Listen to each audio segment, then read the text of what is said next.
A lot of decks today. Okay. We back in the Ricas, y'all. We back. It's rainy, but we back. We glad to be back. I think my trash smells, though. Something smells right now. Might be my trash. All right, come on in, friends.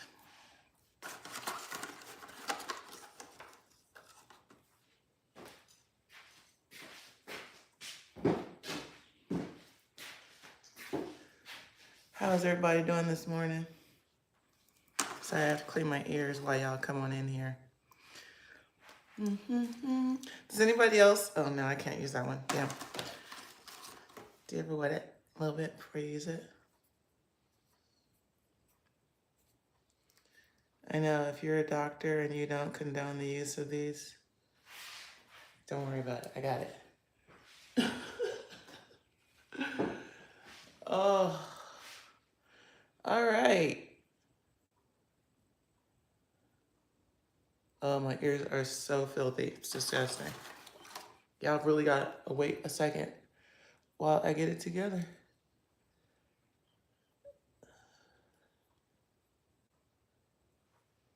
Oh my God. Clearly, I have not cleaned my ears recently because they are filthy. All right. Wash my hands and we shall begin.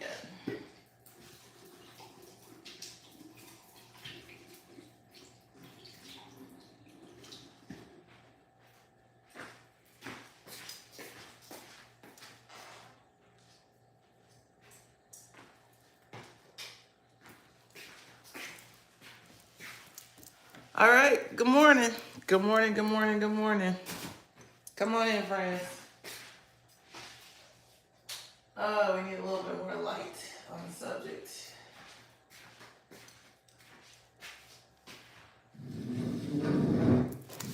What up, y'all?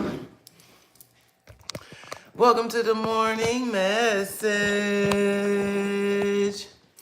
Da-na-na-na-na, Hey, oh, hey, oh, hey. I'm so happy, y'all. Can you tell? Is it obvious that I'm so happy? Hey, Vicky Lee. So happy to be back. Woo! So happy to be back. For those of you who know, you know, been in the Americas for a couple of months. And I'm back in the Ricas. Come on, little glasses. Oh, there we go. And I'm back in the Ricas doing the morning message. Feeling good. Okay? Feeling good. Shoot. Feeling good. Let me just give some of this feel good to y'all. Pushing all the feel good right to you. Because it's oozing. It feels good. Welcome to the morning messages, y'all. Clearly, I'm in a good mood. Those of you who saw my Instagram story, I had such a magical day yesterday. I have to go back and show you guys what I made.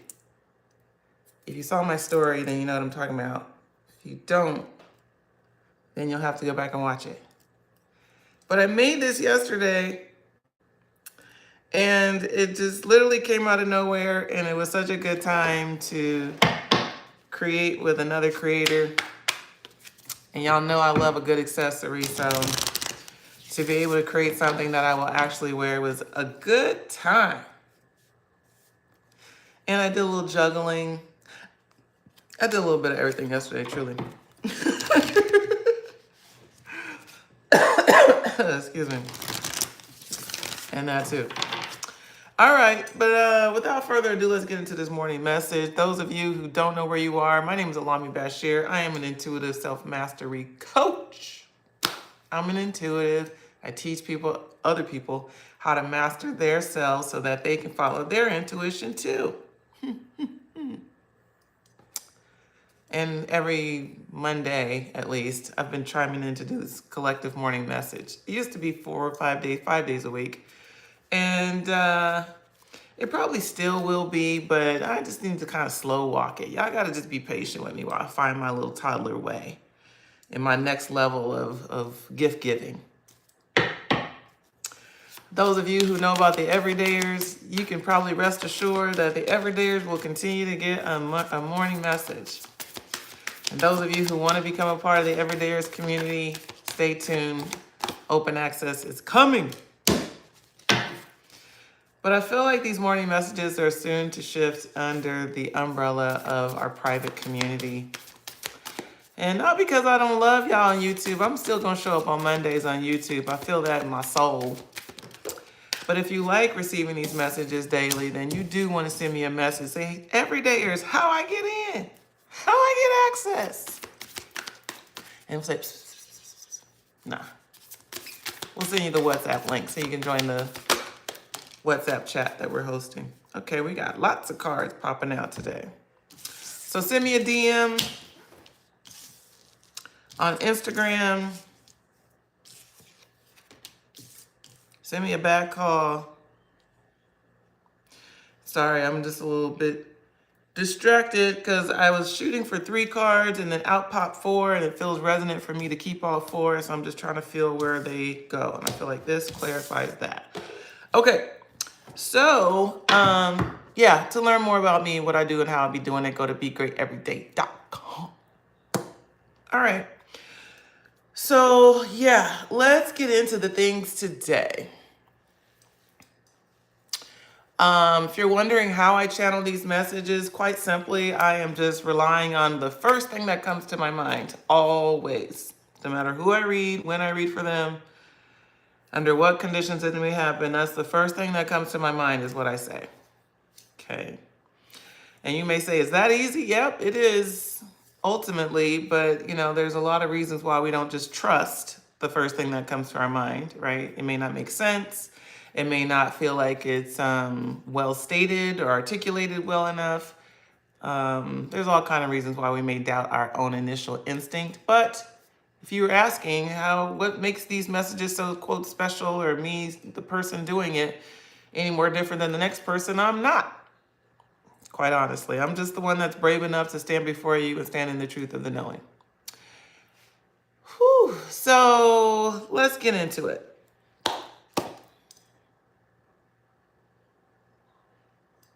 So let's talk a little bit more about this intuitive gift as I'm describing it in short. Hi, Crystal. Hi, David. Fun fact is I didn't quite realize I was this intuitive until I was about 44 years old, which means that was about 7 years ago. And yeah, I never had an opinion about psychics one way or the other, like they're legit or not legit. I had no idea. I just heard it was a thing and let it be a thing that didn't interrupt my life and didn't necessarily draw me toward it. And then as life would reveal itself and tragedy should strike and a lot of life changes happened, I went inward in my experience to try to deal with my outer life. Those of you who don't know, I had a lot of people pass away in a short amount of time around 2020. It was a slow trickle in the beginning in that my father passed away in 2016, and then I met the then love of my life, and he suddenly transitioned in 2017. And then in 2020, I lost 3 people close to me. I lost my brother, I lost my uncle, my dad's brother, and I lost my mom at the end of that year. So within just a few years, I lost 5 people that were really close to me. including 3 members of my nuclear family. So, needless to say, in the experience, I describe myself as a professional griever during that season because it's like, okay, I know the routine, oh, shock, okay, sadness, okay, ooh, anger, okay. It's like I knew the kind of process of grief for me, and everybody's process may be uniquely their own, but I knew for me kind of how it went. And somewhere in my grief process after my boyfriend at the time, I got really curious about metaphysics and the occult culture and just how people came to know things they knew as intuitives and psychics. And more specific to my life, I was really just trying to make sense of my grief experience, quite honestly. I was just trying to did anybody know this was going to happen? That was kind of my stance. Did anybody fucking know? Because this shit just blindsided me out of nowhere. I meet this incredible person, he literally drops out of this universe, in a very short amount of time after meeting. Did anybody see this coming? Because I didn't. That's kind of what catapulted me into wanting to learn more about intuitives and readings and psychics and all the things.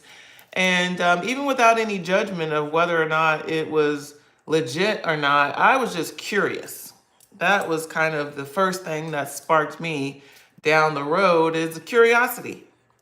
I hadn't been conditioned to believe anything otherwise, like, oh, that's the devil, or that's not to be trusted. It's just, they're lies and fakes and scammers. I just didn't have any biases, so I was open.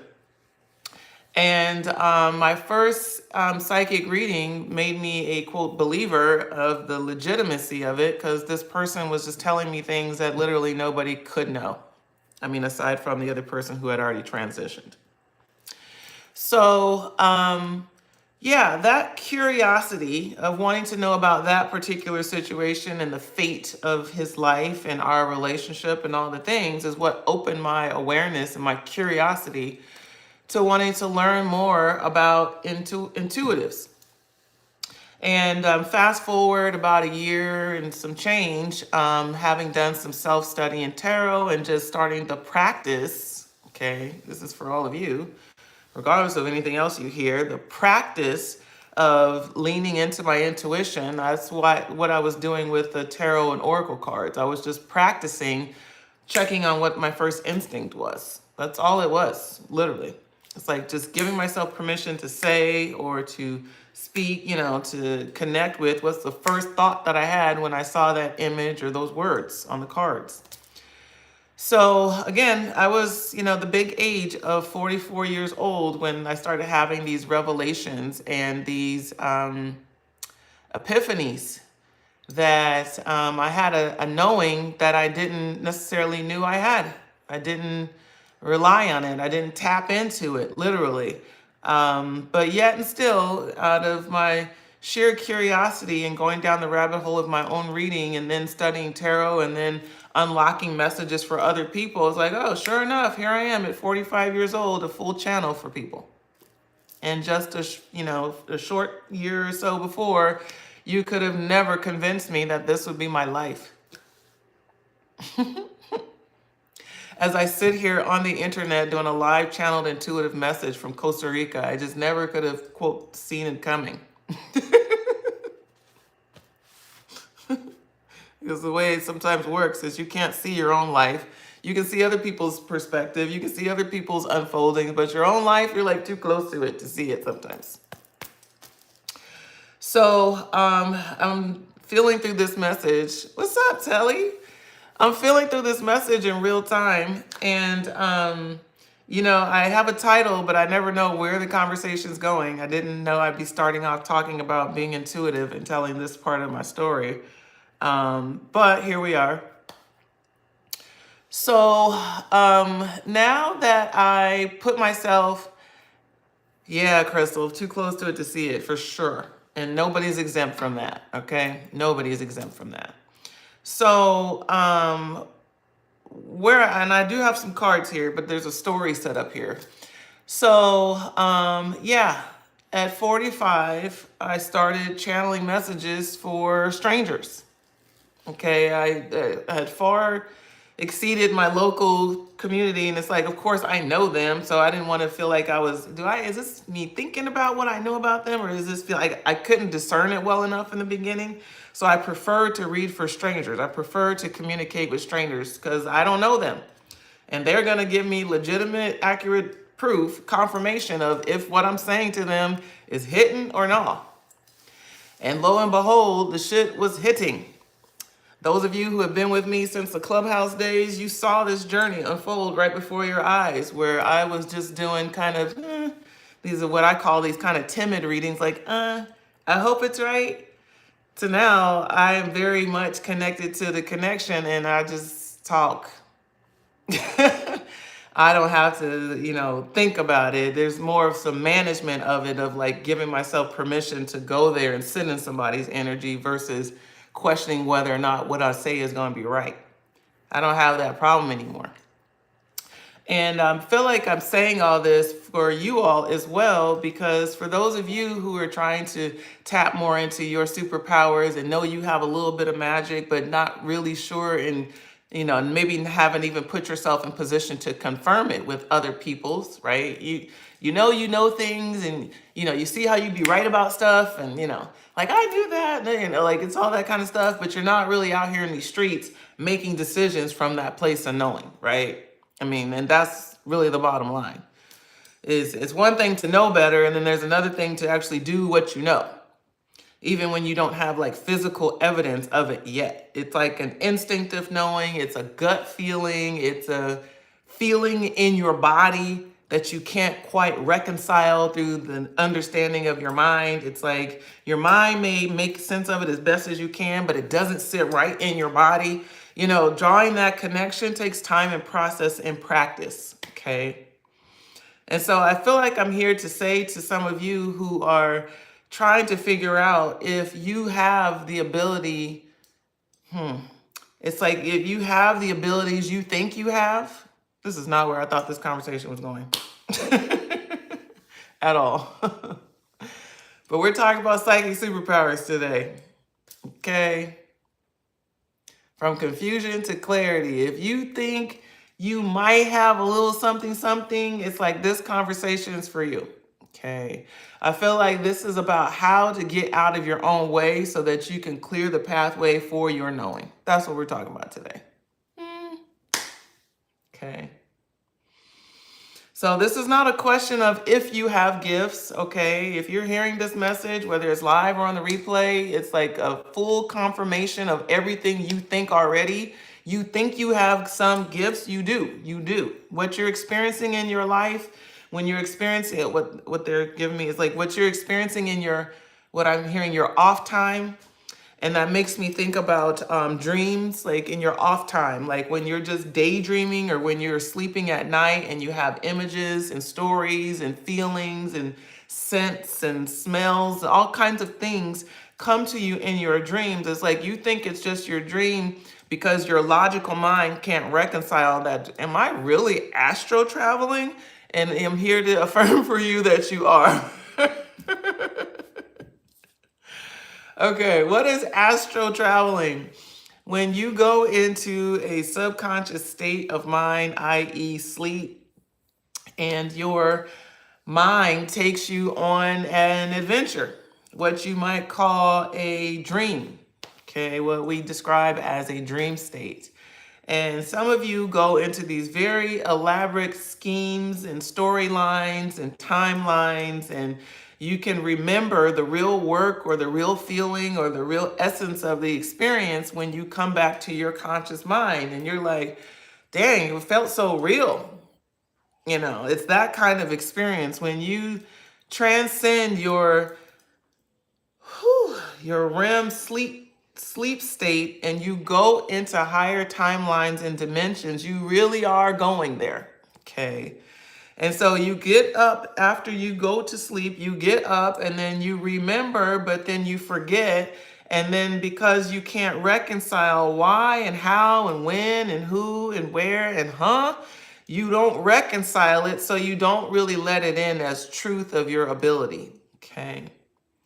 So this isn't for everyone, but I feel like this, I want to say like this is helping someone, okay? Because it's like sometimes you have experiences that you can't explain and you can't reason it away, but you know it to be real and true. Like that's very much the shadow of an intuitive.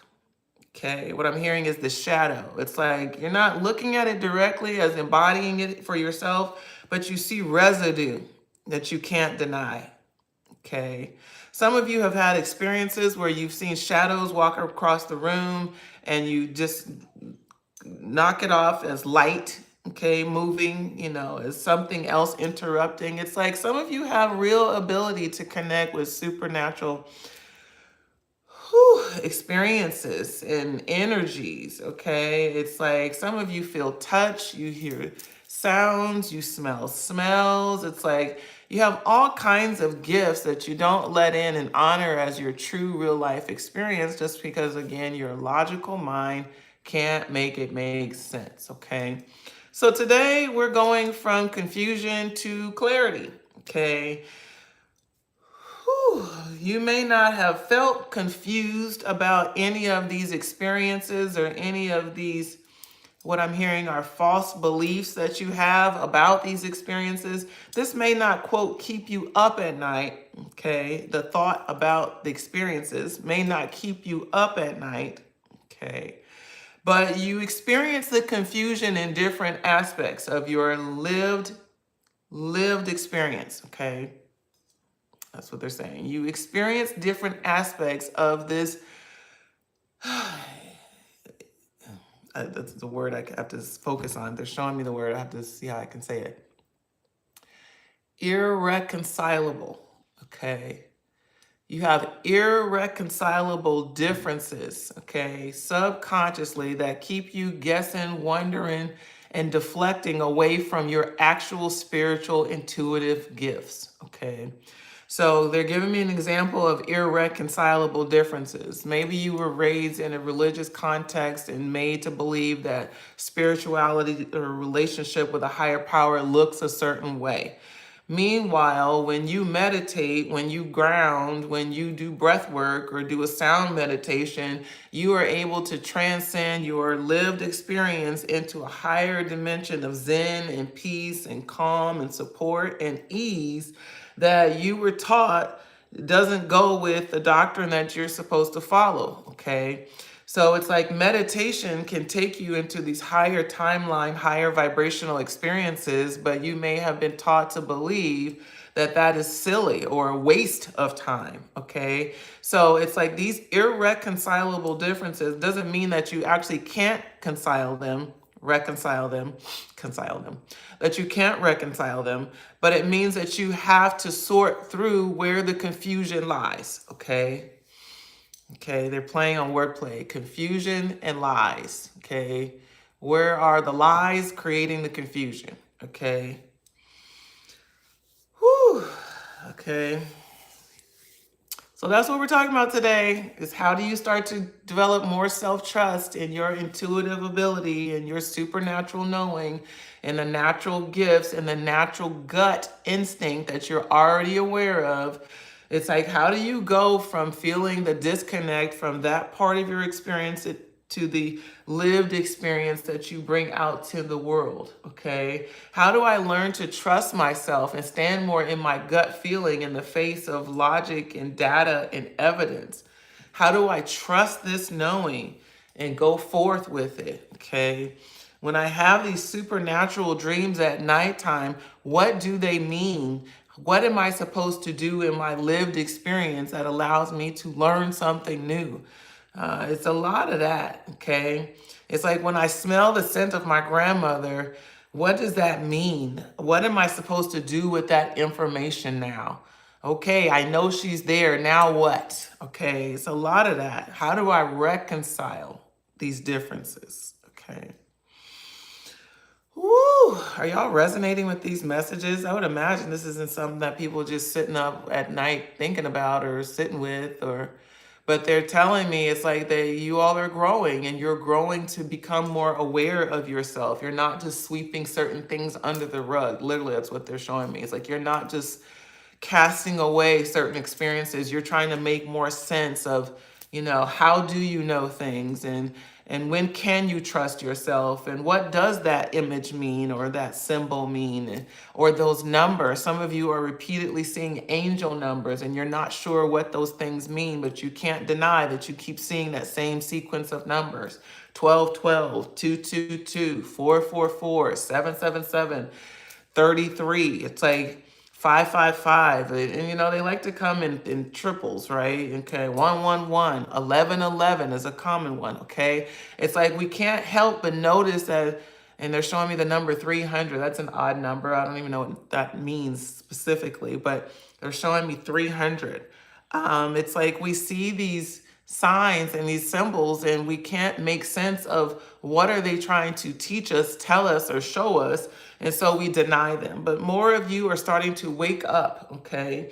And it's like those feelings are nagging to where you may take the next step. And for some of you, you need to hear this. Let's take the next step. If you keep seeing the same numbers repeatedly, take the next step, okay, to make sense, okay? Confusion needs you to make sense. Your logical mind wants to make sense, okay? And here's the thing. Your logical mind has plenty to play with in the spirit realm, okay? Don't think that when someone says, trust your gut and use your higher self to know, it doesn't mean that your mind, your brain, your thinking, evaluative, analyzing machine that you have embodied don't think that it doesn't have something to do. It does, okay? It does. And it has plenty to do. It just doesn't make decisions. That's the difference, okay? That it just doesn't make decisions. That's it.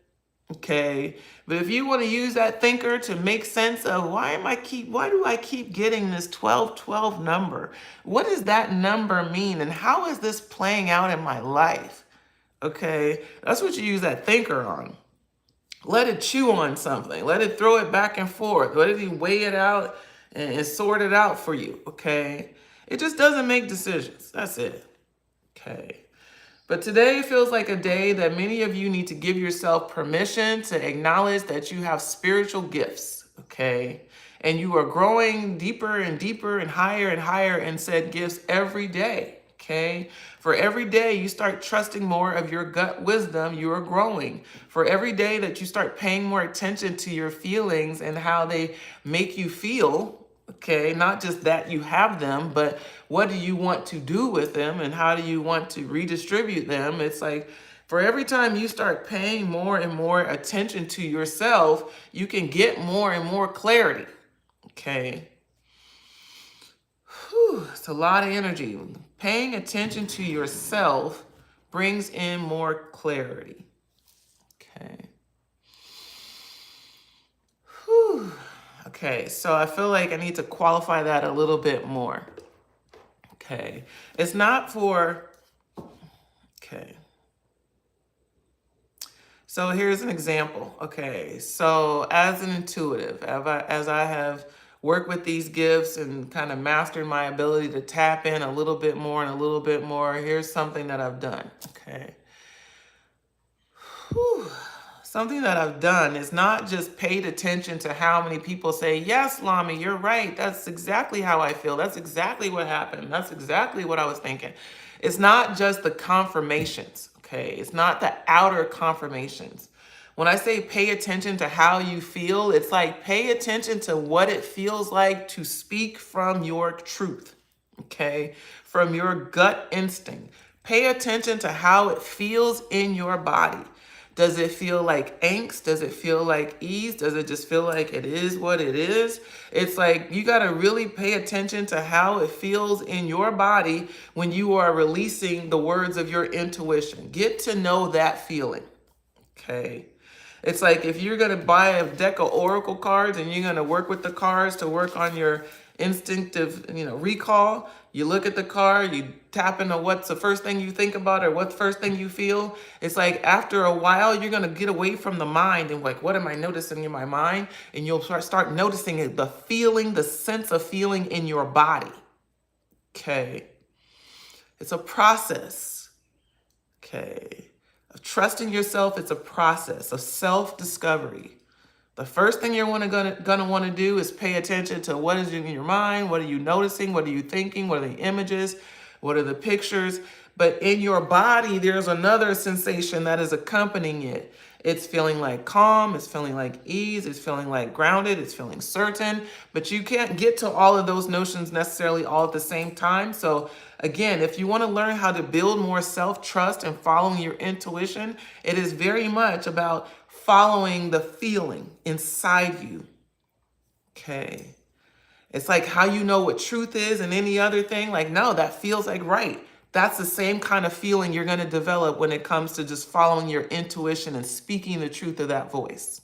It's like, no, that's the feeling. Okay. Woo. Okay. So some of you think that you're really far away from being able to do the very thing you're looking at me do right now, and you're way off. You're not that far away at all. Okay. It's just you need more practice. That is it. Okay. It's just that you're not doing it on camera for some of you. Okay. Or it's just that you're not charging for it. That's the difference. It's not as different as you might think. Okay. It's just that I trust it and I show it and I monetize it. Those are the differences. It's not about skill, access, or ability. Okay. So, and where did this card come from? I don't know where this card came from, so I'll put it here. And let me pull one more. So, where are my mystics in the place? Mystics doesn't mean that you describe yourself as that to anyone else, but you know that you are mystical and magical. You know you have gifts. I have a lot of cards. I have 6 cards in front of me. I still haven't looked at what they say. I'm just feeling for them. But yeah, you have a lot of gifts. You just don't own them. You're just not willing to share them with other people because you're feeling insecure about it. Or you're afraid of how people will judge you or see you differently or see you as someone that is engaging or indulging in magic that is not healthy or pure. And there is dark magic, okay? Don't get me wrong. There's plenty of witches out here doing all kinds of things in the world. Just as we have folks that are, in the light, we have folks that live in the dark, at whatever state of consciousness you're at. Okay, there's no difference. But as a light bringer and bearer who only channels love and light, and when I tell you I don't have access to anything I don't want to know, I don't want to know anything dark. If you're wondering, does Allah-mi know where I hit that dead body? No, I don't. I don't. Because I don't want to know. My guides know I don't want to know. I don't want any energy. I don't want to embody any energy that doesn't feel good to me, that doesn't reflect the values of what I want to live in my human experience. You can make these same kind of declarations.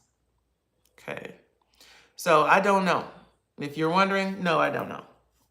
Okay.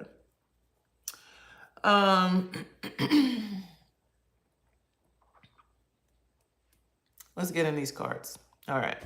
Let me look at the bottom of the deck. Okay, bottom of the deck says meditate and contemplate. New moon in Pisces. Meditate and contemplate. And I want to say on feelings, okay? Pisces, the fish, water, emotion. Water, emotion.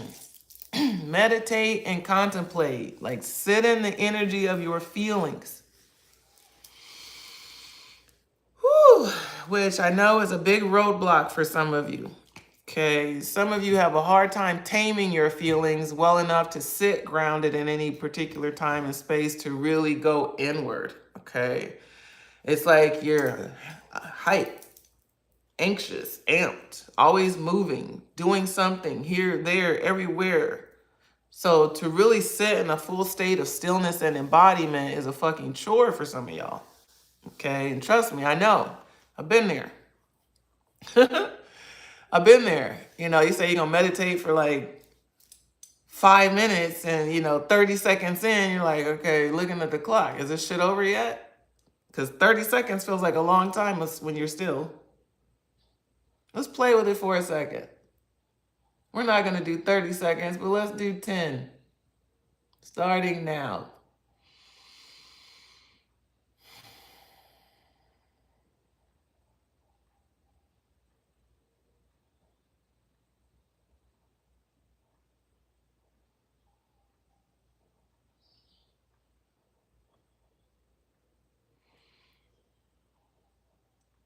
That was a little bit more than 10.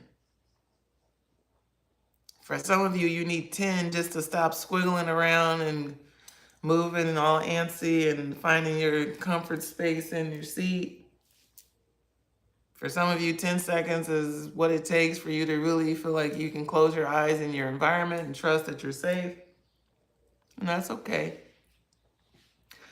But once you develop practice, you can sit in silence for 10 seconds, take a couple deep breaths.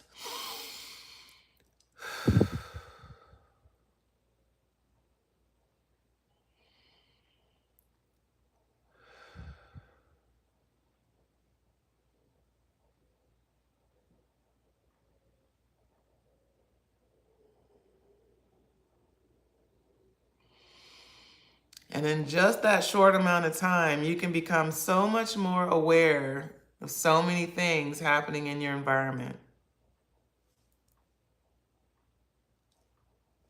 In just that 10, 15 seconds, I heard the clock ticking for the first time since I've been on this live for 37 minutes.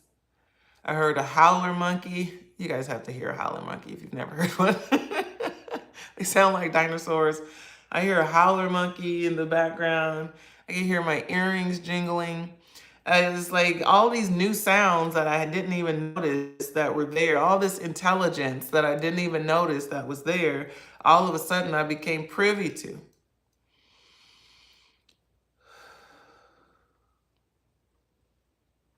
And if I were to spend 10 more seconds, I probably could have gotten out of the environmental sounds and more into my body and my breath pattern, my sense of relaxation, or any thought or idea or feeling that was coming to me. This is what I mean by practice. It takes practice for us to sit with ourselves, be with ourselves, and become familiar with the feelings inside of our bodies. And the key ingredient to that is stillness and silence. Silence and stillness. You want to become more intuitive? You got to practice being quiet. You got to practice sitting still. You got to practice tapping in. Okay? I think I'm supposed to read these cards at the same time. So, first card out says, so that first card that I just showed, by the way, is the bottom of the deck. And I use this as the card that kind of sets the stage for the message. So that new moon of Pisces, meditate and contemplate. Of course, talking about self-awareness of feelings, of your inner experience, of your thoughts, of your sensory experiences in your body, your physical body, okay? And I mentioned, aside of looking at the bottom of the deck, I have 6 cards, and I'm going to read them in tandem. So this is talking about our present position.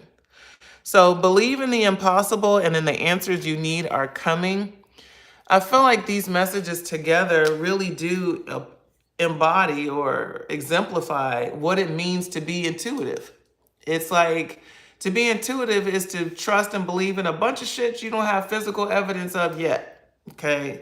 But you believe in the impossible, and you know that the answers that you need are coming. So it's like you start trusting that when you do come face to face with messages or instinctive knowings, like you stop second guessing it so much because you are looking for the answer.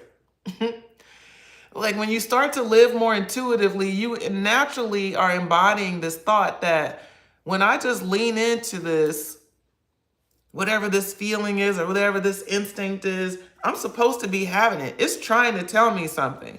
There is intelligence in this if I just sit with it. I may not be clear about it right now, but if I just believe in the impossible and know that the answers are coming, it's going to give me clarity. It's going to. Is it for those who might make it make sense, people? It's like it might make sense in time. Okay. But if you're trying to live intuitively, it's not always going to make sense in the moment. It's not. Trust me, it's not. Like, why would I do that? Why would I say that? Why am I feeling that? That don't make sense. We literally say that out loud. That don't make sense. Because intuitively, things don't always make sense. It defies logic. Okay?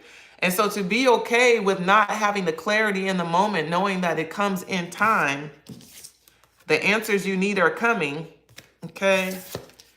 That does require you to have to believe it before you see it. It means you may have to sit in a valley of not knowing, is this the right thing I should say? Or is the right thing I should do? You know, while you're feeling for it, be like, I feel like I should do this, but is this the right thing? You know, that second guessing never goes away. It only is overshadowed by the clarity is coming. Okay. The second guessing doesn't go away. When I say things out loud in real time, I'm saying things out loud in real time. I don't know if that's going to land for y'all. And y'all don't always tell me if it lands for you. I may hear it on the back end.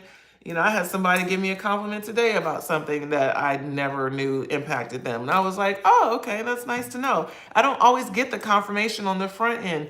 Neither will you. But doesn't mean it doesn't have accuracy or truth to whatever you're sensing or feeling to know. Okay. So it's a lot of trust, obviously. A lot of trust. What's up, Alicia? A lot of trust is required to live intuitively. Okay. And this goes back to the irreconcilable differences. Is some of you have been taught to never make a decision without thinking it through and making sure that it makes sense and having all of the data that supports said decision. Okay. Some of you will never take qualified risk in your life for that reason. Okay. Qualified meaning risk means that there is a void of information or research or resource or something is missing when we take a risk, right? So when we talk about data and evidence, it's like you might start playing statistical odds are that this is going to work out in my favor. And that's how most of you make decisions is based on statistical odds. Okay. Statistical odds really diminishes what a risk really is because it's like odds are I'm going to be okay because, 9 out of 10 people do this and they're fine. Okay. That's not much of a risk. Risk means there is a void. Okay. Whew. There is the absence of information or something that you need in order to feel secure. So there's a lot of energy around those of you who are sick of living mundane lives, okay? But yet you have a bucket list. Your bucket list may require you to take certain risk in order to achieve said goals, okay? But some of you will never get there because you will be stuck, stammered, and stifled. I don't use these stammered. Stuck, stammered, and stifled by your need for evidence, okay? By your need for, quote, security, okay? Because again, irreconcilable differences. Some of you have been taught that security comes with finances, okay? And shit, I know that better than anybody. We do need money to function in this realm. We have to pay bills. We have to pay our way. We have things that require financial investment in order to grow our abundance. Yes, yes, and more yes, okay? But our irreconcilable differences for some of you fall under this category of money only comes in through effort, okay? Not manifestation. So they're taking me through this whole rodeo of perspective around how we live, okay?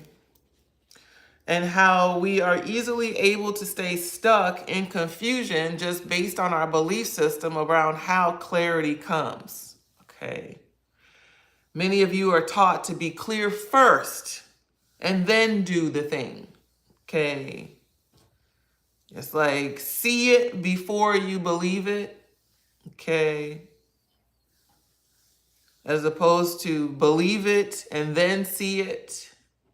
Okay. Whew. All right. Y'all picking up what I'm putting down. Okay. Wills, thank you for subscribing. Alicia, where you been, girl? Good to see you. So yeah, I thought this conversation was going a totally different direction, and as per usual, we out here talking about what it looks like to live intuitively. Y'all like this video if you're enjoying this conversation, if it's challenging you to think about or rethink how you live, how you make decisions, how you move in confidence or not. Okay. How you move with confidence or not. It's a lot of energy around those of you who are listening to that conversation around risk. Is a time to be more brazen, is the word that's coming. To be more brazen. To, and I'm not just talking about, they're not just talking about risk for the sake of riskiness, okay? It's like risk that lead to your growth, elevation, evolution, okay? Risk that lead to your elevation, your evolution, okay? Your growth, your ascension. Growth, things that move you forward, okay? Taking more risk in the direction of things that move you forward, okay? So they want to talk about that, okay? And that's the challenge. We're showing up, they're talking about challenge, okay? It's like these blocks and barriers to moving you forward are being stifled because you are not taking risk, okay? It's like you're getting stuck.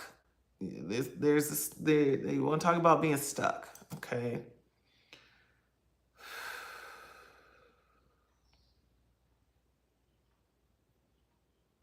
Growth and evolution is accompanied by riskiness. That's what I'm hearing. Growth and evolution is accompanied by riskiness. Okay, what feels like a risk is what moves us forward.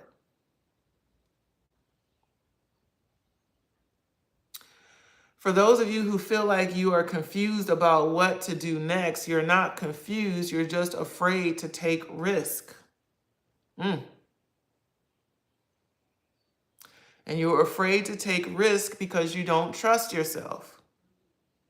You don't trust yourself, your body. You don't trust the wisdom and intelligence that is in your body, affirming and confirming for you what is right, next, and best.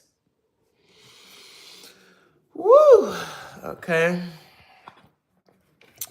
So these cards just showing up in the challenge. It says your hard work is paying off and a personal issue reaches resolution. So there's more cards around question answering. We had answers you need are coming. The personal issue reaches resolution. Hard work is paying off. Believe in the impossible. So a lot of affirmation here today, but these two cards are showing up as a challenge, okay? And so for some of you, you don't feel like you're getting the payoff that you want to see out of your life. I'm probably one of those people. You're not seeing the payoff that you want to see in your life, whether you've invested time, energy, money, into a business, a partnership, a project. It's like there's a deficit and a void, and you're starting to second guess whether or not you made the right decision or whether or not you're going the right direction. It's like your hard work is paying off, even if you don't see the magnitudinal change or improvement. It is working. Things are evolving. You are learning. You are getting closer. Like you're moving forward, okay? So this is more a matter of perspective, okay? It's like those of you who feel like you can't fully trust your divine instincts and your inner judgment because you feel like you could have did something different sooner, faster, or earlier. It's like there's this self-doubt that's associated with not getting the outcomes you wanted. Okay, it's like thinking of maybe I should have did it different, or maybe I should have went a different direction, as if your instincts weren't right. Okay, your hard work is paying off. And whatever this issue is that you're wondering about, that's drawing you into questioning your instincts, okay, it too is gonna work out. Okay, so this is giving me the vibes of feeling like, and when I'm channeling this message, but I'm also listening to it for myself. If I were to give this message personal context, yes. You know, being a mature woman,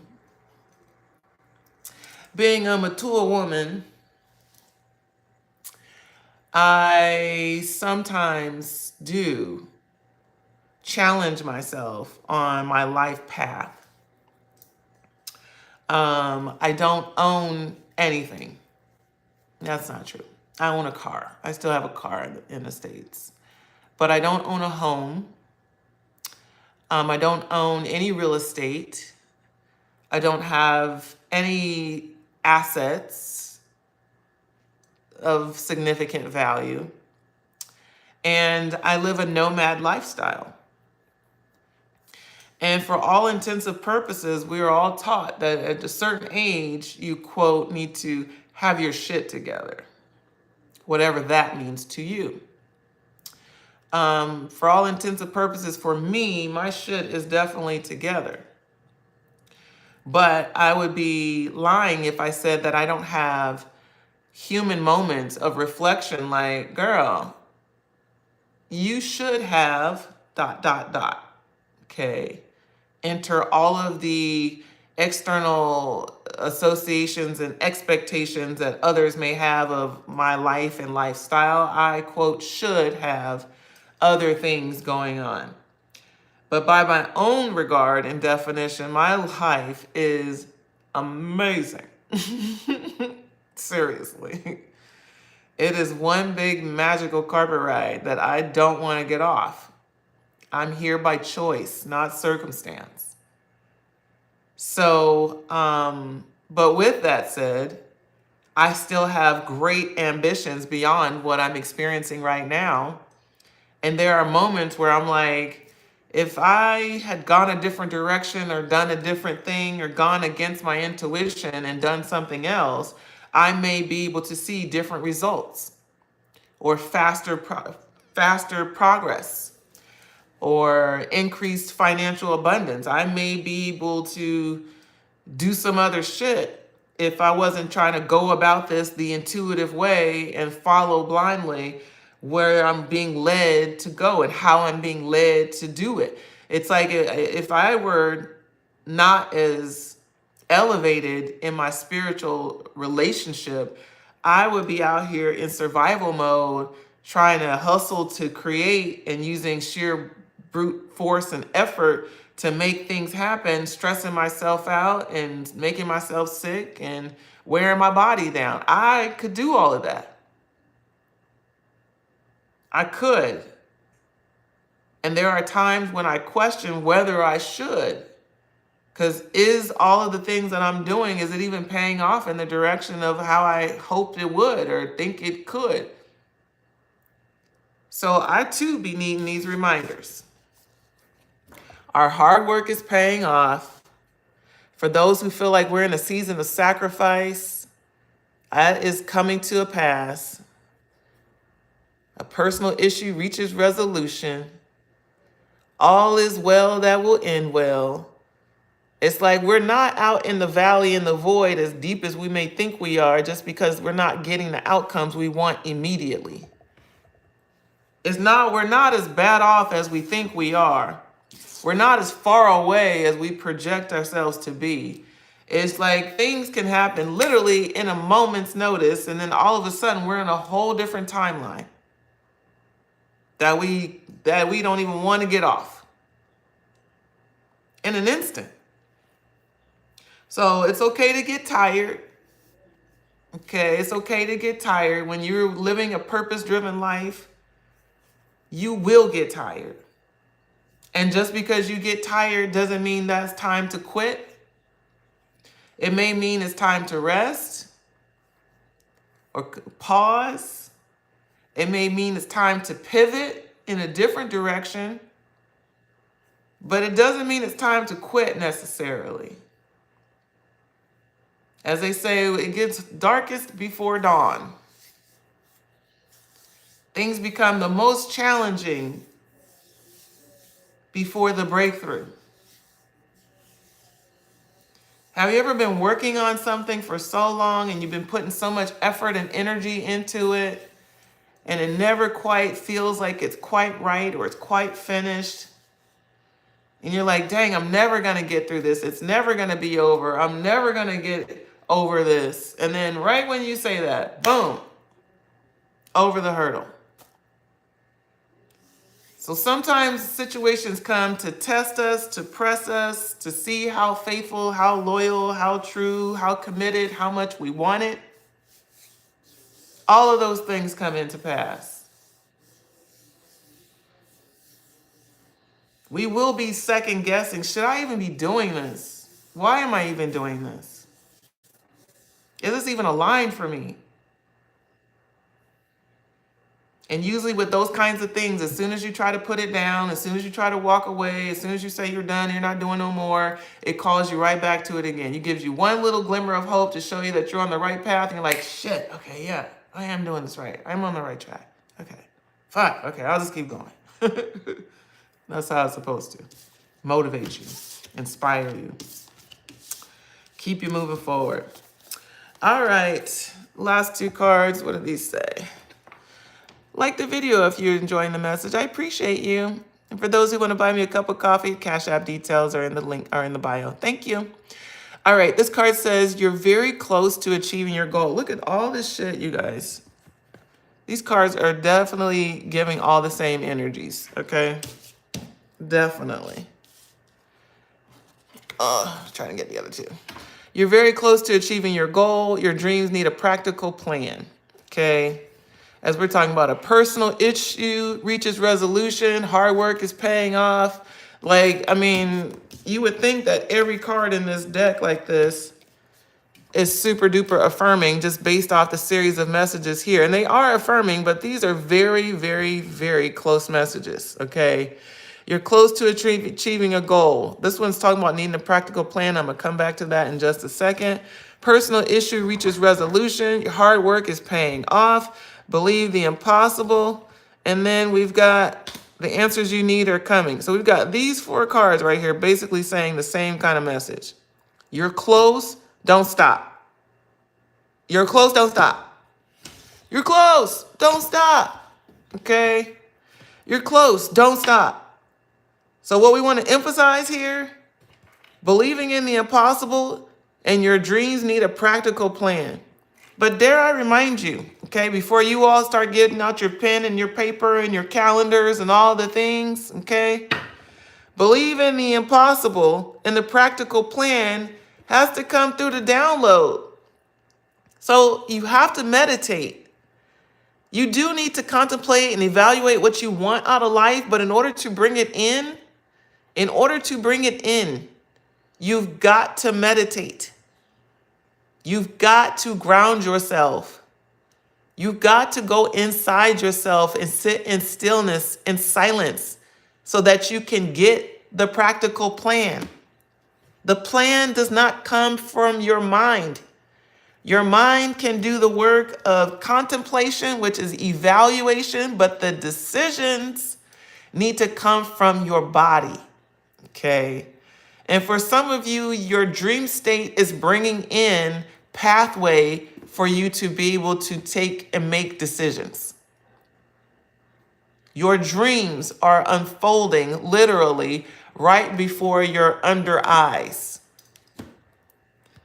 Those of you who are really deep sleepers and big dreamers, it's like you got to start capturing your dreams. Your dreams have themes. They have guided direction. They are showing you the future, your future self. They are showing you through symbolism who you really are and what you are here to do in this lifetime. And you think it's just some kind of random B movie that plays out while you're asleep and then you wake up and go on about your day. No, every day that you wake up, you should process your dream, meaning write down what happened. What does it inspire in you? What does it make you feel? What does it inspire in your thought or reflection? It's like capture it. Okay, capture it. Okay, when I say believe in the impossible, it's like, damn, so I can get a whole roadmap around what I do when I'm awake in my dreams? Yes. Yes. Yes, you can. Yes, you can, and yes, you do already. You're just not writing it down. You're just not leaning into it as truth and knowledge and wisdom. You're just not trusting it, okay? But trust and believe your dreams are giving you clues, signs, symbols, support. Some of you are being visited by elders in your dreams and you think it's just an illusion. It is support, okay? It is support. It's like for some of you, you can't sit with some of the energies of your ancestors when you're in your waking mind because you're too sad and you'll just cry. But when they come to you in your dreams, it's like they come with love and light. It feels good. It feels warm. It feels nurturing. And it doesn't allow you to go into your human conscious side that just wants to be sad. Okay. Whew, I feel a lot of grandmother energy around that. Okay. Whoever that's for. It's a lot of grandmother energy. Okay, it's a lot of Southern grandmother energy, if I'm being exact. Okay.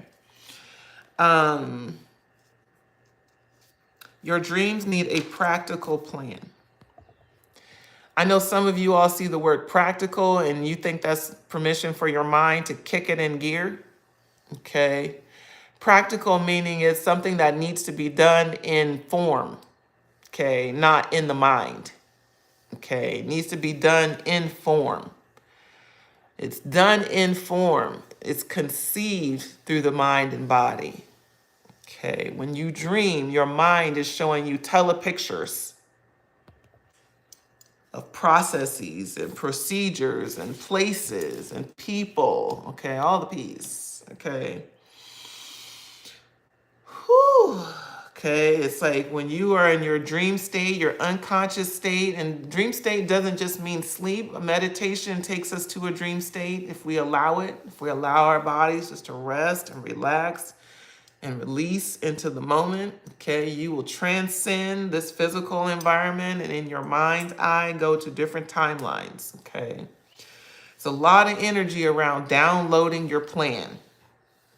Okay, it's not just thinking of it, war rooming in your mind. It's feeling for it. It's allowing it to be deposited into you. Okay, it's allowing yourself to write down and capture the images, the feelings, sensations, desires, directions that you are getting that maybe, quote, don't make logical sense. And when I say it doesn't make logical sense, it's that it comes through inspiration. Okay. Whew. And I'm also hearing it comes through delegation. So nobody asked you to go and be the president of a global company that does X, Y, or Z. Nobody asked you to do that and told you to do that, but it just feels like you are destined to occupy that role and do this work. Okay. Some of you are getting that kind of, what are they? Authority. I was like, didn't recognize the word at first. Authority. Okay.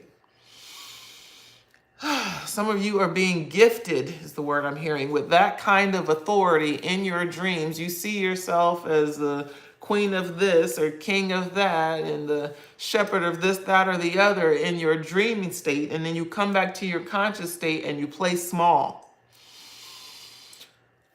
Whew. Okay. Folks, is getting called out. Coming back to your conscious state and playing small. Meanwhile, you're very close to your goal. Your personal issue reaches resolution. Your hard work is paying off. The answers you need are coming.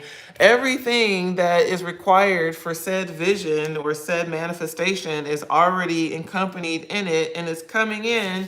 And some of you are still stuck on X's and O's, taking this word practical to mean that it's something that your ego mind needs to control for, and it's just the opposite. Okay.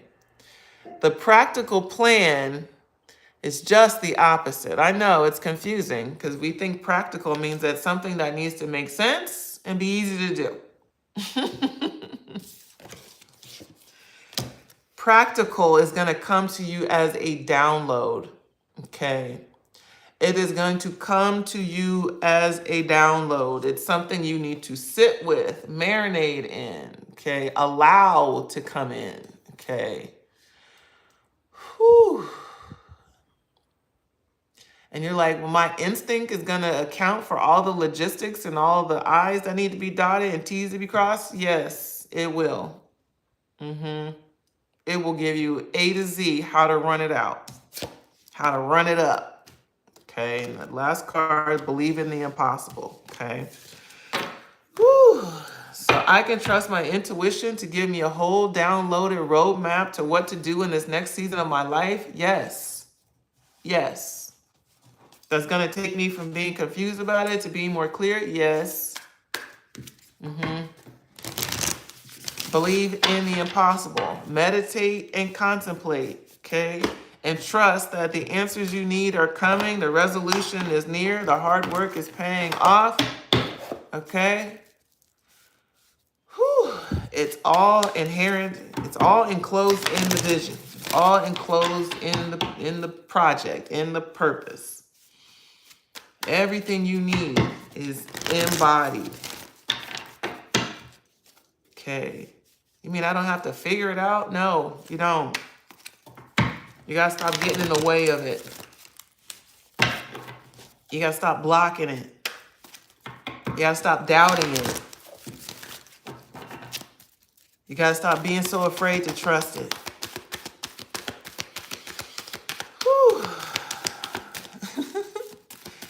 Dream journal, keep one near your bed. I agree.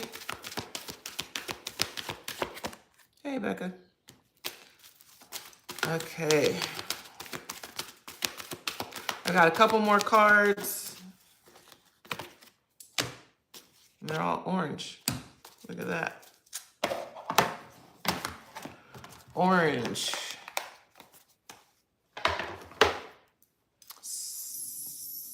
What's the orange? Solar plexus.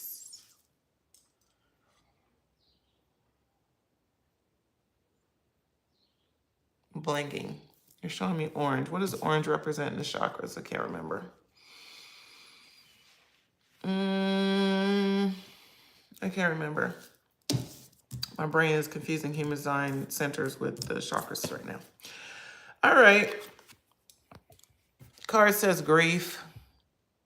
I understand that losing something is an opportunity to appreciate it. So let's talk about it. The word risk is coming back. Okay. Do you all recognize that? Okay, it's a sacral. Thank you for that. Yeah. Okay. I thought my brain was getting my human design confused because I kept going to sacral and I'm like, is that what the chakra is called? Sacral. Thank you. Sacral chakra. Yellow is a solar plexus. Okay. Hold on. So this card, grief, is here. I recognize that, or excuse me, I understand that losing something is an opportunity to appreciate it. So,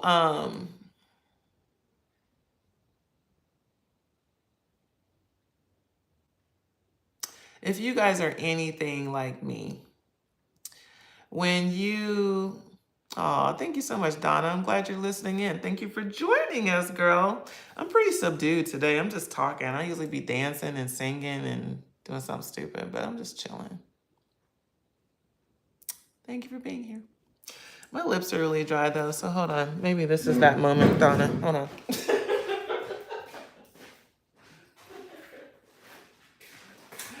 This is that moment where I just completely go off script.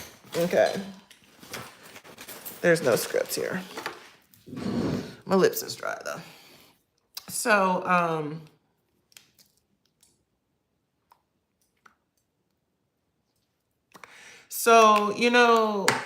grief. Well, let's talk risk, okay? Because we don't typically look at risk and the loss associated with risk as grief, okay? But even before I get into that, it's a lot of energy, and this comes up a lot when I start talking about intuition. I feel this from the collective a lot, is that a big reason why so many of you don't trust your insights. The reason why some of you don't trust your insights is because you're holding and harboring regret, feelings of failure, and mistake. Okay. It's like having thought that you were trusting, that you were moving from your intuition at some point, and then it didn't play out the way you thought it should play out. So now you're like, I'm not so sure that's a safe move. Okay. I don't know if I can trust it. Okay. And so there is this feeling of having lost something that you thought that you were moving toward. And the reality is that you don't lose anything that's for you, people. You don't. You don't lose it. If it leaves, you didn't need it. Okay? That's the thing. If it leaves, we didn't need it. Oftentimes, we're using our mental mind to make decisions and we call it our intuition, but we've just evaluated it real hard to where we feel like we have a confidence in it that feels good. And then we go forward. And then that thing falls flat or it doesn't do what you thought it was supposed to do or give what it was supposed to give. And then you're like, shit, I'm never doing that again. I knew I shouldn't have did that. And da-da-da. Again, sometimes it's real close. Our mental mind is so convincing to our bodies sometimes to make us think that it was a gut decision, but really it was just a well thought out decision. Okay. But for so many of us, we do need to give ourselves some energy of forgiveness, to let ourselves off the hook for things not playing out the way we thought it should, because everything is always still in divine time. Everything is still being played out at just the rate it's supposed to, okay? But sometimes we still hold on to that unforgiveness for ourselves or those feelings of a failure or a mistake, when really we just have to give ourselves a funeral for that season that is left, or that person that was lost, or that experience that has expired.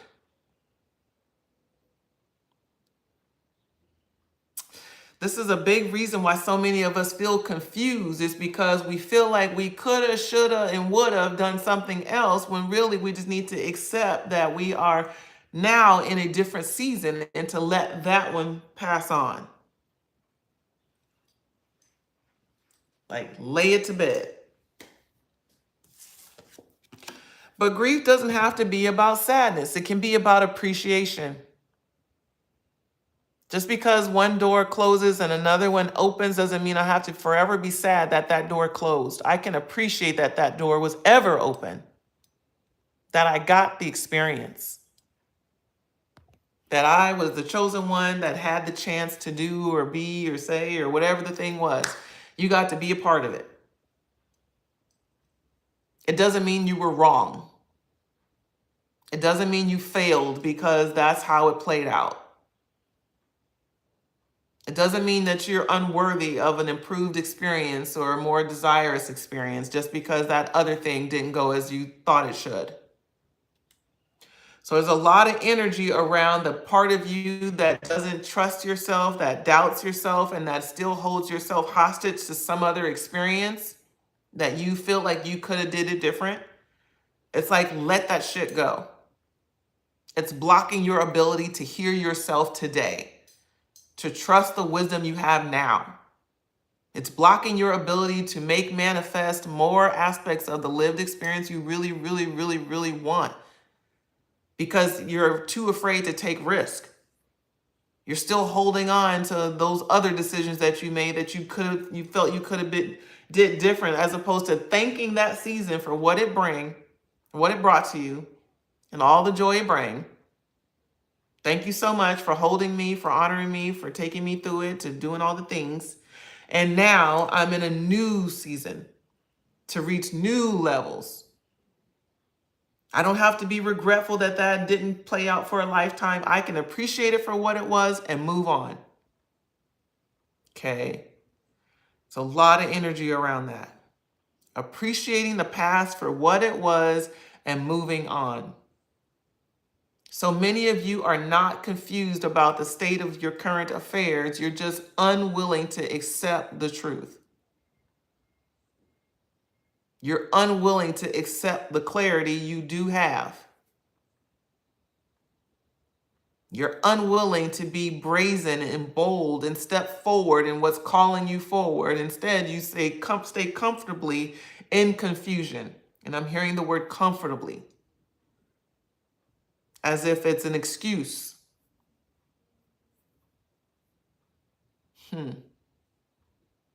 You have the knowing that tells you how you know and you know what you know, but yet you're sitting like, I don't know. Oh boy. Oh boy. Crystal says, I'm still laughing at two talking about, does let me know where I buried that by. I don't, Crystal, so you're clear. I am not laughing. I hope nobody in here has done any harm to anybody ever. Certainly don't tell me about it. I don't want to know. She's just kidding. Okay, creativity. To be creative and express can often feel risky, fear of being judged or failure. Thank you for that, Christine, and good morning. Okay, I was talking about that, the sacral. So I feel like that message is still rolling in, so I'm not going to go back toward that yet. But I have this change card in front of me. It says, I understand that nothing can grow or evolve without movement. Nothing can grow or evolve without movement. So remember, they were giving me comfortably confused. Nothing can grow or evolve without movement.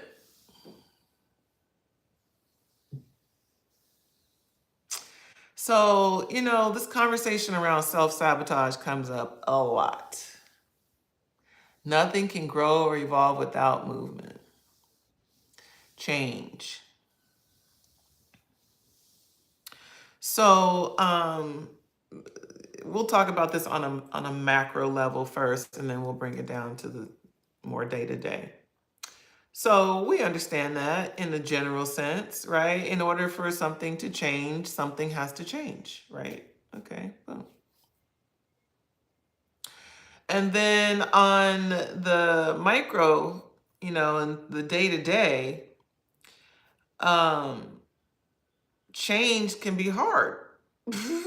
We be wanting improvement in our life, right? We want abundance and we want health and we want love and material possession and all the other things that we want, joy, fulfillment, etc. And we know that in order to, if we don't have it at the level we want it right now, we know something has to change. Okay, boom. So that's the macro. Now the day-to-day is like, I don't feel like it. Or, that makes me uncomfortable. That just feels like I'm out of my comfort zone. I don't normally do it like that. Like change on the day-to-day is a constant barrage of accountability of things you need to start fucking doing different.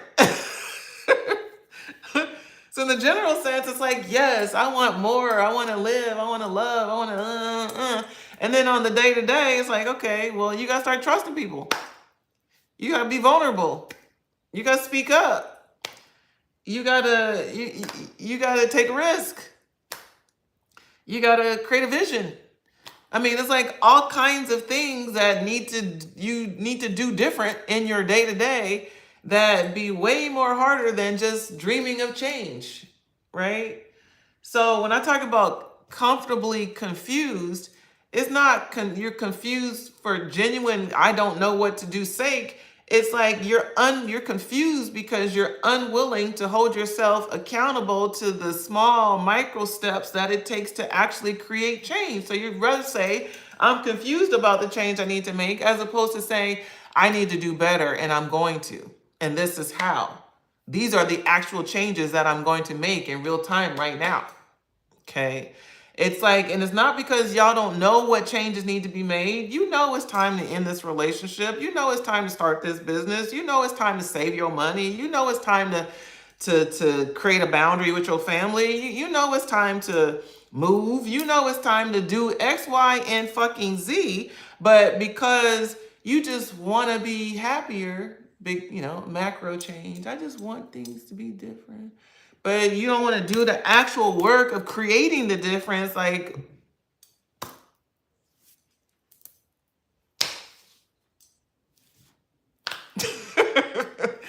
y'all know what that means? What you expect to be happening. Some of y'all are so fucking crystal clear, you would much rather just stay idle and stuck where you are than to have to actually do the work of creating the outcomes because it's easier. It's easier. Okay, all right.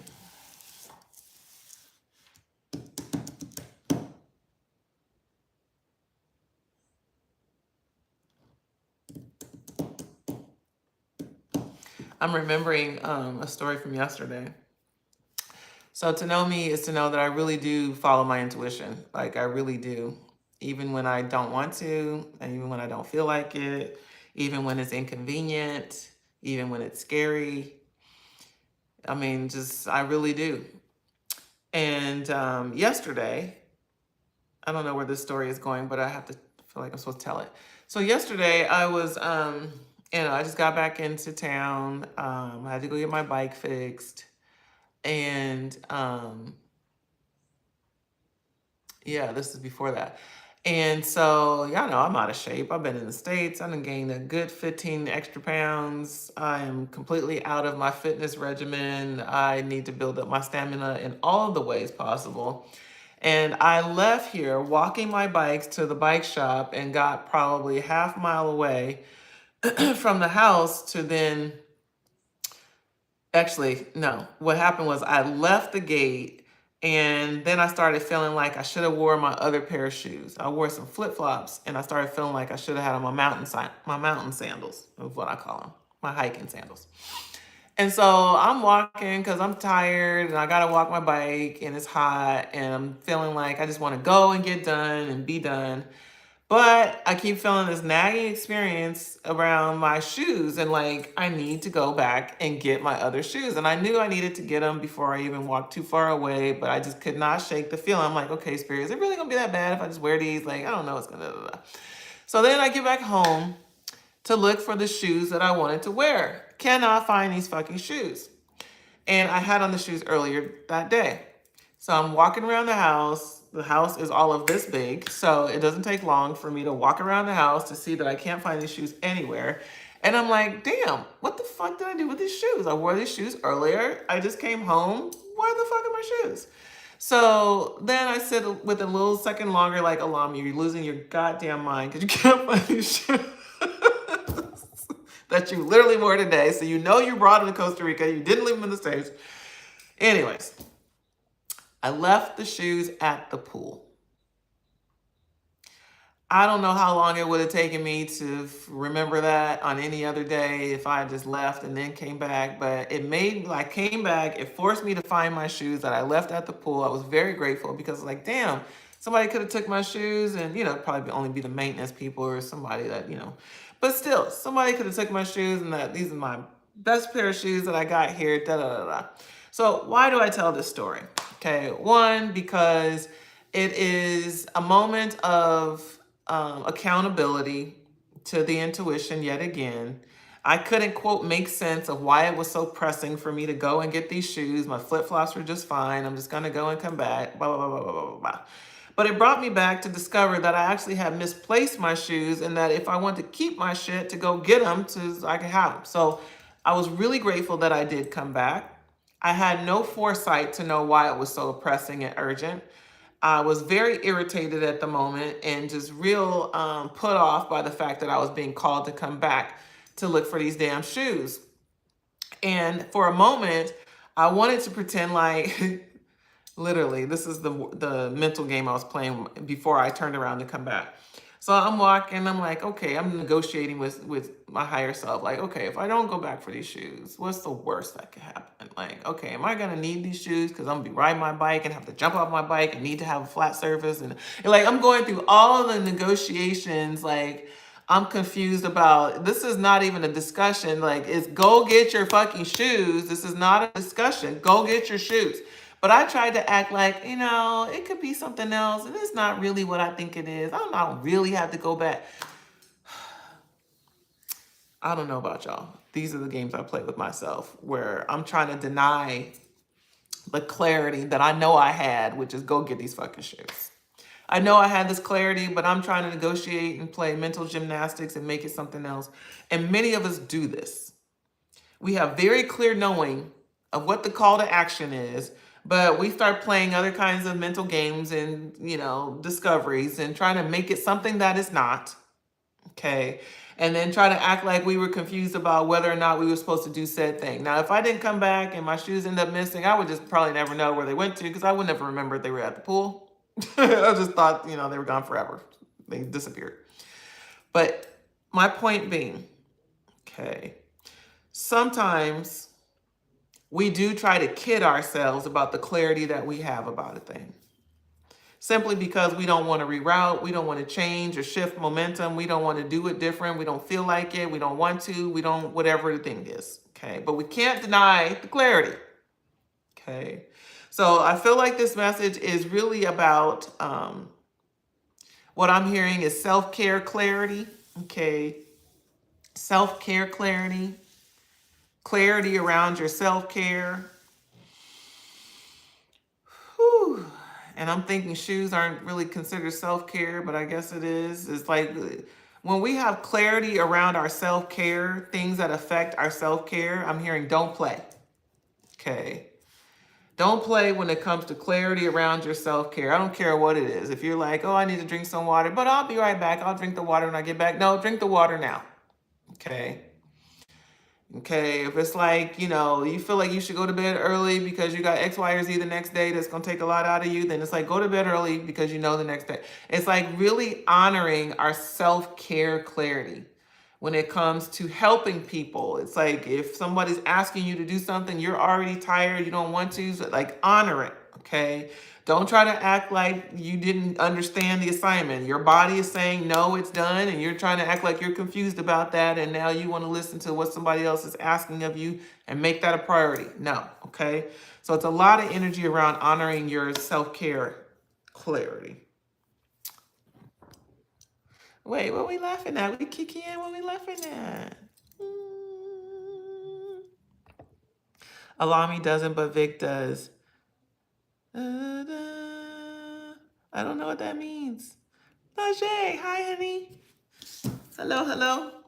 All right, I got one more card from this deck and then one more from another. The last one from this deck says abundance. Okay. I am a limitless being and I can manifest whatever I desire in this physical reality. Abundance.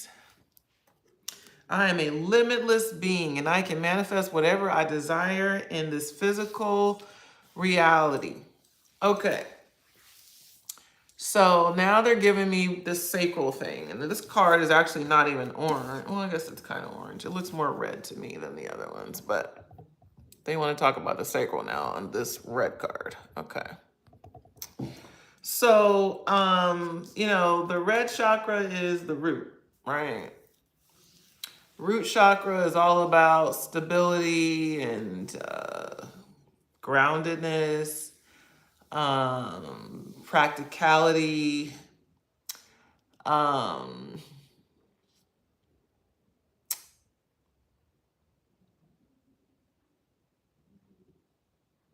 yeah, I'm feeling for other words.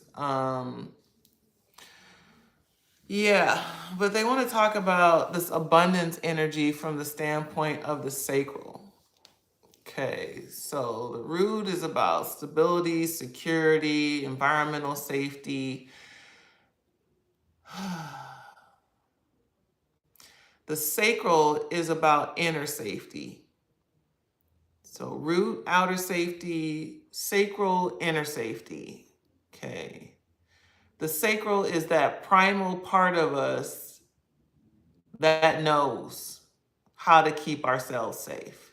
Okay. Okay, they're emphasizing this statement again. The primal part of us that knows how to keep ourselves safe. Okay, and they want to talk about abundance under this umbrella.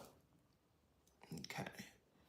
The card says, I'm a limitless being and I can manifest whatever I desire in this physical reality. And they want to talk about primal safety, not just abundance and excess and materialism, but like inner reward, okay, like inner trust, inner groundedness, inner safety, inner trust,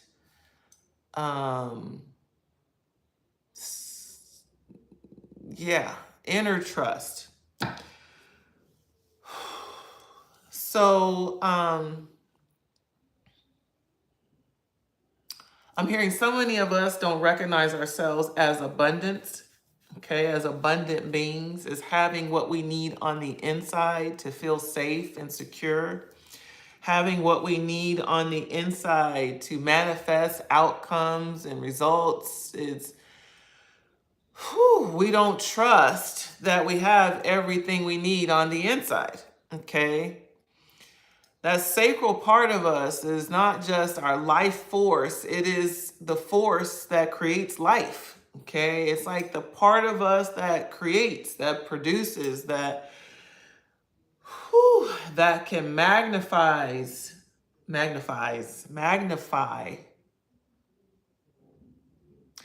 like, I want to say magnify and maximize, okay? Magnifies. New word.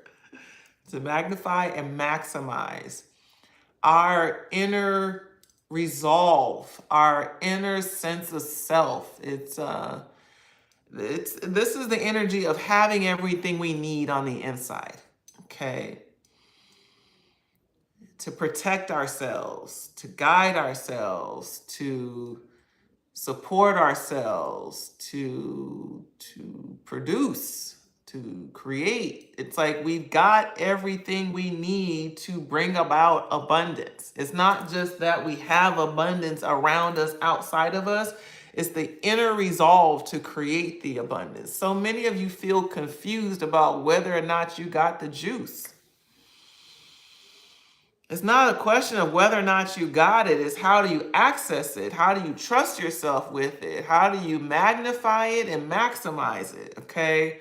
It's not a question of if. It might be a question of where or how. How do I get to it? Where does it live in me? How do I tap into this energy in order to feel more safe and secure when I need to? It's like, whew. It's not a question of if, okay? You have intuitive gifts and ability. You have magic. You have superpowers. You have logic that goes beyond your mind, okay? You have wisdom that goes far beyond your physical body. You've got it, okay? You are abundance. It's not you have abundance, you are abundant, okay? You are the resource, okay? You may say you need resources, but you yourself are the resources. So when we start talking about your plan of action for how do you create the life and future of your dreams, it's not just coming from your mind, it's embodied. It's a wisdom that your body is going to be in sync with. It's not just a good idea, it's going to feel good. It's going to feel right. It's going to feel like peace. It's going to feel like joy and fulfillment. It's going to feel like ease and harmony. It's going to feel like alignment. It is a feeling you embody. Abundance is not just a mindset. It is an aspect of you. You itself are abundant. You are not different from what you are trying to bring in. It's already in. You are letting it out. Okay. It's like they want some specific perspective shifting. It's like we think we got to go get it. No, you already have it. Okay. You just have to let it out.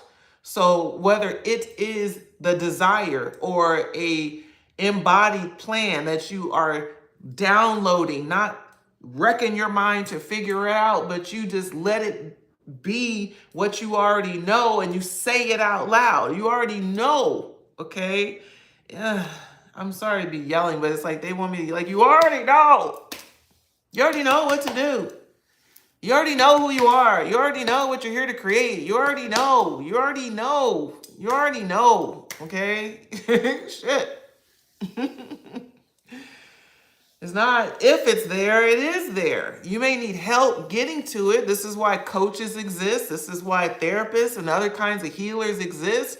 You may need help getting to it, but the abundance is already there. You don't have to make it up. You don't have to like find it. It's a discovery. You don't have to go looking for it. You just got to know it's there and let it bring itself to light. And like, well, how the fuck do I do that, Allah-mi? Silence and stillness. Back to that. How do I know which are the right risks to take? Silence and stillness. How do I know how to let this past go and move on from that? Silence and stillness. Okay. These are the first steps. There's more things to do, but we got to start at the basics. If you can't do these two things first, you're not going to get to the other stuff. Silence and stillness. You want to remediate confusion? Silence and stillness. It's going to bring it. The hardest part is eliminating all the distraction that's keeping you from it.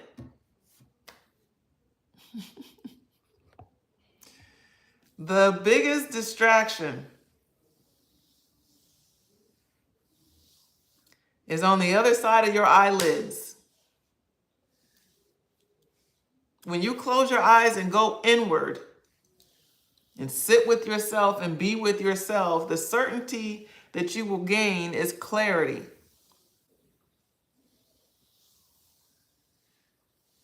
It's in you.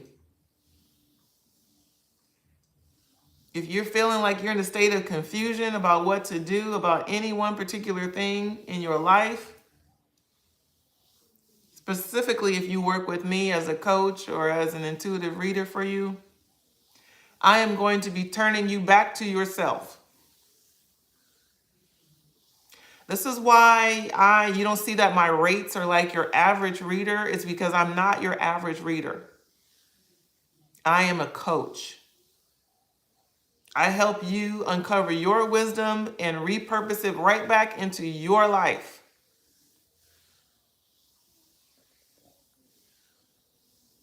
Any good therapist is going to turn you right back to you. Same with any good coach. They're going to refer you right back to you because you have all the answers. Our job is to facilitate the conversation that brings it forward, that shows you what's blocking. This is what we use the tool human design for, is to help you identify fast and with clear clarity where you are bucking the process to your own knowing. Because you are abundant beings, you guys. We all are. We have everything we need. It came inside the package that is us. But if you do need some support trying to get to the clarity that you know you seek, tap in. Book a discovery call. Book your own private one-on-one reading. Get a human design reading. Okay? A lot of energy around that. And not just because this is what we love to do, it's because we know the benefits that it brings. Those of you who've gotten human design readings with myself or Victoria, you know. You know what I'm talking about. And it's not a one and done. So if you feel like you're struggling with something in particular and you have had a reading with us, tap in again for a clarity call. This is what we do, is we help coach you past your problems to clarity. So you can feel more empowered and in control. And not from an ego mind of like disciplined control, but from a surrender state of allowing and trusting. So tap in at begreateveryday.com. All right, last card of the day. Card says karma. Karma. You may be involved in a situation that requires justice or fairness. Karma. I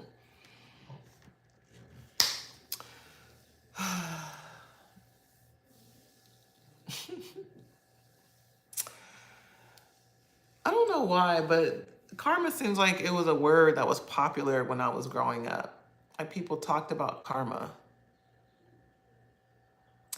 And I don't know, maybe that was the circles I was in, but I don't know. That seemed like a concept that kind of grew some legs somewhere in the 80s and 90s, and people talked about karma. Karma's a bitch. I'm trying to remember, where are these sayings? Where are these? Yeah, it was, wasn't it? I feel like it was a trending topic back in the day. So, karma. So this card says you may be involved in a situation that requires justice or fairness, and I would say that that's just life. That's just like today or tomorrow. You know, we live in a world where we are socialized to believe that everything should be just and fair, and I'm not here to disagree with that. I like for things to make sense and to be just and fair. I do like those things, without a doubt. I do. My human does. And then there is my peace of mind that I'm just not willing to give up on some bullshit. I'm trying to think of like a recent example of, yeah. So here's one. So where I live, it's a pretty lengthy bus ride from the airport to get here. And the weather had been so bad that there were several mudslides and damage on the freeway and all kinds of shit that made the commute from the airport here pretty treacherous. Not so well. It was inconvenience for me also, but in the days prior, it had been pretty treacherous for travelers. So the other day, when I'm on the bus riding into town, there was a tree that had fallen in the road, moments before. And the bus is probably 5-6 cars back from where the tree had fallen. So praise God that we were not in harm's way. And it's a 2-lane road. The tree fell, was blocking the road that my bus was in, but the opposite traffic was coming through. And by the time that we approached this area, the utility workers were there to start the process of dismantling the tree to move it out the way. But the tree was only taking up half the road, and the other lane of traffic coming the opposite direction had no interference. Okay, only just when the workers needed to go do something, yada, yada, yada. So they made the people in my lane wait for almost an hour while they cut this tree up and removed all the pieces and got it out of the lane, while the opposite traffic just came through, no problem. Okay, me and my American mind, I'm like, why can't they stop that traffic temporarily, let a few of us cars go at a time, and then open back up so they can go and stop it again, so a few more cars. This is my logic, okay? And as I sat there on the bus, I felt my blood pressure starting to get activated, because I'm just like, this is, real logic. Like, that would make it fair for everybody that's here in this moment. especially on our side, blocked by this tree, that would make it fair and just. If they stop them, let us go and then continue that pattern. But no, that was not their process. And instead, I had to wait. And of course, I'm on the bus with everybody else that has to wait, and everybody else is waiting, and I'm looking around, and nobody looks to really be too disturbed, because this is life in Costa Rica. I'm an American. I'm disturbed, but I'm also recognizing, read the room and relax, because everybody's waiting, so you just fucking wait. So I speak to that as a reference to this notion of how we expect justice, courtesy, fairness everywhere we turn, but life often will give us circumstances that make us choose. Okay. Now, I can act like I'm not clear about the fact that I'm being forced to wait, and I can act like I'm confused about my authority in this moment, and I have the power to say something to the bus driver or go out and talk to the maintenance guys or do whatever I feel like I could do to manipulate this situation, or I could just fucking wait. And I did. And I changed my attitude about it. And it wasn't for nobody else but me. Okay. And normally when we talk about karma, we are talking about some kind of energetic exchange with people. Okay, most notably, but it does also include energetic exchange with the universe. Okay. As they say, what comes around goes around, right? And I don't have the story yet of how the karma of me being patient to wait for the road, and maybe there's a day where the road is just going to be open for me and somebody else will have to wait, and I'll say, hey, I get to go, you got to wait. Maybe that's coming. But the instant karma that I got, literally instantly, was as soon as I just fucking relaxed. And this is as simple as it is. As soon as I just relaxed and recognized that I was right where I was supposed to be at just the right time, and all of the things, when I really just sat back and relaxed in that, I became grateful. I became grateful. And what do you think happened when I shifted into gratitude? As I'm sitting there thankful that I don't have to wait outside. I'm thankful that that tree didn't fall on my bus. I'm thankful that it's not raining anymore and there's no mudslides. I'm thankful that I'm sitting comfortably in a chair, that I just don't have to do anything further than just sit here. I don't have to go out and fix anything. I don't have to tell anybody anything. It's like I shifted my mindset in real time to just focus away from what I thought was my problem and turned it back inward to what I had to be thankful for and grateful for in the moment. And when I did that, the instant karma that I felt was I was not irritated anymore, literally. And my blood pressure was about to get going, like, fuck, like, mind you, I had to wait 3 hours before I even got on the bus. So I was already feeling the mass impatience. I was already 4 hours off schedule, if you let me tell it. But when I just shifted away from just being so irritated by it, nobody else benefited from it in the moment but me. And I started feeling better. I literally sat back and relaxed, took a load off. Stopped worrying about it, and became ever so grateful that I wasn't the person in the vehicle that got hit by the truck. Got hit by the tree. So I don't know what this says for you all and what it means for you in your life, but I feel like this energy of confusion is self-inflicted, because we'll be trying to force outcomes and force situations and have things be our way, when really what the moment is calling for us is just to relax. And just to be easy, or to be patient. And that's a level of clarity that we don't want. We know it's forcing us into it, but we still want to buck the current of it and act like it's something else. These people hold me up. I got somewhere to be. Ain't got nowhere to be. Just wanted to go home. Karma. What comes around goes around. Or they say, as below, as above, so below. As above, so below. Meaning that whatever you're experiencing out here is what you're experiencing on the inside. If you're creating turmoil, chaos, and confusion on the inside, you best believe it's going to be on the outside. Just tormenting myself. I had zero control over the situation. And I was getting myself going pretty good for about 10 minutes. And it was like, nope, this is where you're supposed to be. Matter of fact, you can make a whole other series of choices around what you focus on in this moment and find way more peace and ease and calm. And I did. And it was a lesson in patience. It was very much that pura vida. Pura vida is a moniker here that means like, it's like que sera, sera. Everything's good. Todo bien.